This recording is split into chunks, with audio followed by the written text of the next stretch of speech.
हुआ हमारे लिए 12। और तीसरे पद का सूत्र क्या होता है? तीसरा पद होता है सूत्र हमारे पास a प्लस 1d कम कर देते हैं 2d। ये तीसरा पद होता है बराबर में 12।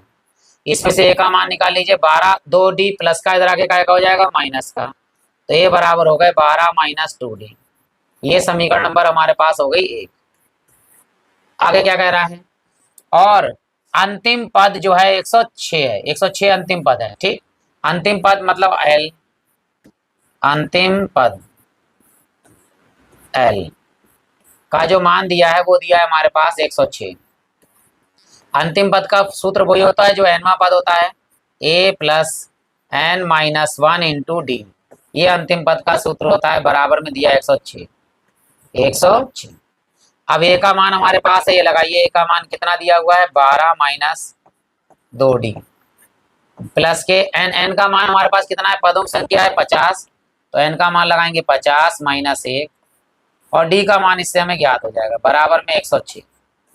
अब देखिए ये तो ऐसे ही रहेगा, बस 50 में से 1 जाएंगे 49d हो जाएंगे, तो यहाँ लिखेंगे हम, देखिए कितना 12 माइनस 2d और प्लस में 50 माइनस 1 49d, 49d और बराबर में हमारे पास में 106। ये 12 इधर प्लस का उधर आगे का हो जाएगा माइनस का, और यहाँ देखिए 49d में से माइनस के 2d जाएंगे तो बचेंगे 47d बराबर में 106 में से घटाएंगे जाके 12, तो कितना हो जाएगा आपका 47d बराबर। देखिए 106 में से जब 12 घटेंगे तो 6 तो 6 गया, 6 और घटेगा, 100 में से 6 जाएगा तो कितने बचेंगे 94, और हम जानते हैं 47 दूनी होता है 94, तो d का मान हमारे पास कितना आ गया 2। अब ये d का मान लगाइए समीकरण 1 में ताकि इससे मान प्राप्त हो जाए का, तो समीकरण 1 से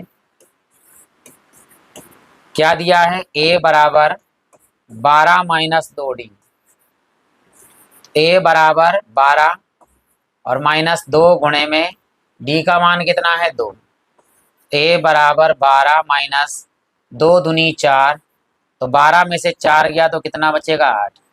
a का मान हमें प्राप्त हो गया 8 और d का मान है हमारे पास 2।